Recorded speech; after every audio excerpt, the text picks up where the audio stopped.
안녕하세요. 2025년 유튜브로 뭔가 좀 멋진 걸 해보고 싶으신 당신을 위해 준비했습니다. 네, 이 넘쳐나는 성공 신화 뒤에 가려진 실제 유튜브 운영의 그 속살, 그러니까 뭐 수익부터 복잡한 규정까지요. 당신이 보내주신 자료들 바탕으로 꼭 알아야 할 내용만 한번 깊이 파헤쳐 볼게요. 네, 맞습니다.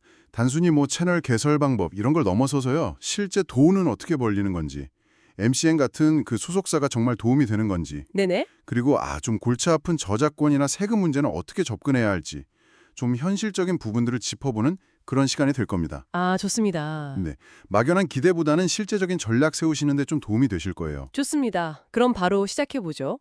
일단 뭐 누구나 스마트폰 하나로 시작할 수 있다는 점, 이건 여전히 매력적이죠. 그렇죠. 자료들에서도 공통적으로 일단 시작하고 꾸준히 하라 이렇게 조언하는데요. 여기서 한 걸음 더 나아가면 어떤 주제로 누구에게 또 어떤 차별점을 보여줄 것인가 이 초기 고민이 생각보다 중요하더라고요. 맞아요. 그 시장만큼 중요한 게 바로 수익화죠. 유튜버 파트너 프로그램 YPP 가입 조건이 두 단계로 나뉜 점 이거 기억하시나요? 네네 좀 달라졌죠. 네. 구독자 500명의 시청 시간 3,000시간 또는 뭐 쇼츠 300만 뷰 이러면 팬 후원 기능을 먼저 열 수가 있고요. 아 먼저요. 네. 그리고 이제 1,000명의 4,000시간 또는 쇼츠 1,000만 뷰 이걸 넘어야 비로소 광고 수익 배분 같은 본격적인 수익화가 가능해지는 거죠. 아 약간 단계별 성장 장려책 뭐 그런 셈이죠. 광고 말고도 뭐 슈퍼챗이나 멤버십 요즘 상품 판매 같은 길도 있고요.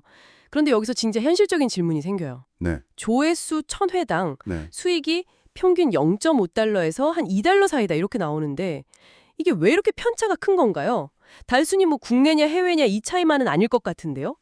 정확합니다. 그게 컨텐츠 주제. 예를 들어 뭐 금융이나 IT 같은 분야는 광고 단가가 좀 높죠. 아, 그리고 시청자의 연령대나 관심사, 심지어 시청 시간까지도 광고 단가에 영향을 줍니다. 정말요? 네.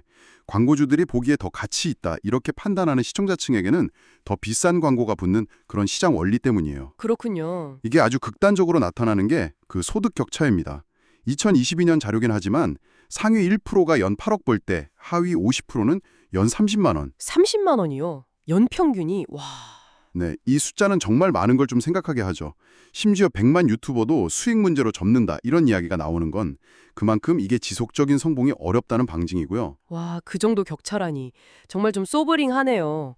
그래서 혼자 힘으로 좀 부족하다 느낄 때 MCN, 즉 소속사를 생각하게 되는 것 같아요. 네, 맞아요. 자료를 보니까 MCN 소속 크리에이터가 평균 20% 수익이 높다 이런 통계도 있던데 실제 어떤 도움을 주는 건가요? 단순히 뭐 광고 연결만은 아닐 텐데요. MCN은 뭐랄까 일종의 대행사 겸 조력자 역할이죠. 채널 분석 데이터를 기반으로 뭐 성장 전략을 짜주거나 아, 전략까지. 네, 브랜드 협찬 광고를 연결해주고 복잡한 정산이나 뭐 세무, 법률 자문 같은 걸 제공하기도 하고요. 특히 여러 채널을 묶어서 광고 협상력을 높이기도 하고요. 오, 크리에이터에게 똑같은 지원을 하는 건 아니라는 점. 아, 그럴 수 있겠네요. 네, 좀 대형 채널 위주로 자원이 집중될 수도 있고요. 그렇군요. 그럼 MCN 가입은 채널이 어느 정도 좀 궤도에 오른 뒤에 계약서를 정말 꼼꼼히 따져보고 신중하게 결정해야겠네요. 네, 맞습니다. 그게 중요하죠. 결국 중요한 건 크리에이터 본인의 컨텐츠 경쟁력이다. 이 말씀이시고요. 자, 그럼 또 다른 현실적인 문제, 저작권으로 넘어가 볼까요?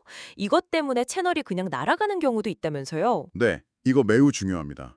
기본 원칙은 그냥 내가 직접 만들거나 사용 허락을 받은 것만 쓴다. 이거예요. 네. 유튜브에 그 컨텐트 아이디라는 시스템이 있잖아요.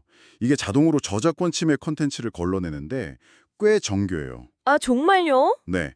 저작권 소유자는 침해 컨텐츠에 대해서 뭐 삭제 요청을 하거나 광고 수익을 가져가거나 여러 조치를 취할 수 있어요. 90일 안에 경고 3번 받으면 채널이 그냥 영구 삭제될 수 있습니다. 헉, 무섭네요. 근데 미국에는 공정이용 같은 그런 예외 조항도 있던데 이걸 활용하기엔 좀 어렵나요? 예를 들어서 뭐 영화 리뷰 같은 거 할 때요. 그 공정이용이요. 이게 비평, 논평, 교육, 연구 이런 목적으로 저작물을 좀 제한적으로 이용할 수 있게 하는 법리인데요. 이게 나라마다 기준도 다르고 굉장히 복잡하고 법적 분쟁 소지가 커요. 아, 복잡하군요. 네. 한국에도 비슷한 규정이 있긴 한데 뭐 안심하고 쓸 수 있는 명확한 가이드라인이 있는 건 아니에요. 짧게 인용하더라도 상업적 목적에 강하면 문제될 수 있으니까 정말 조심스럽게 접견하고 필요하면 전문가 상담을 받는 게 안전합니다. 그렇군요. 네. 차라리 유튜브에서 제공하는 오디오 라이브러리 이런 걸 활용하는 게 속 편하죠. 아, 그게 안전하겠네요. 자, 수익이 생기면 피할 수 없는 마지막 관문, 세금이군요. 이것도 만만치 않다고 들었어요. 그렇죠. 유튜브 수익은 단돈 100원이라도 원칙적으로는 종합소득세 신고 대상입니다. 100원이라도요? 네, 특히 그 구글 애드센스로 받는 해외 수입이 연 1만 달러를 넘으면 국세청에 자동으로 통보가 되거든요. 아, 자동으로요? 네, 그래서 나중에 해야지 하고 미루다간 가산세 폭탄을 맞을 수 있어요. 꾸준히 수입이 있다면 그 1인 미디어 콘텐츠 창작자, 이런 업종 코드로 사업자 등록을 하는 편이 장기적으로 봤을 때 절세나 비용 처리 면에서 유리할 수 있습니다. 네네. 국세청도 이 분야를 좀 주목하고 있고요. 들어보니까 유튜브 성공이라는 게 단순히 컨텐츠만 잘 만든다고 되는 게 아니네요. 정말 비즈니스처럼 운영해야 하는 거네요. 맞습니다. 꾸준함, 또 차별화된 가치 제공, 데이터 분석 능력, 그리고 이런 현실적인 규칙들에 대한 이해까지. 와, 정확합니다. 기회는 분명히 있지만 그만큼 아주 철저한 준비와 전략이 필요한 시장이죠. 단순히 조회수나 구독자 수 이런 거에 매몰되기보다는 당신의 채널이 좀 지속 가능하려면 어떤 가치를 제공하고 또 어떻게 운영해야 할지 좀 큰 그림을 그리는 것이 중요합니다. 네, 정말 중요한 지점인 것 같아요.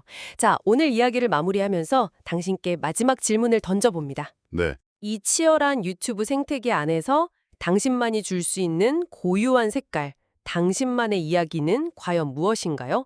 그것이 아마 당신의 채널을 오랫동안 빛나게 해줄 열쇠가 아닐까, 그런 생각이 드네요. 네, 좋은 질문입니다. 오늘 저희의 깊은 이야기는 여기까지입니다.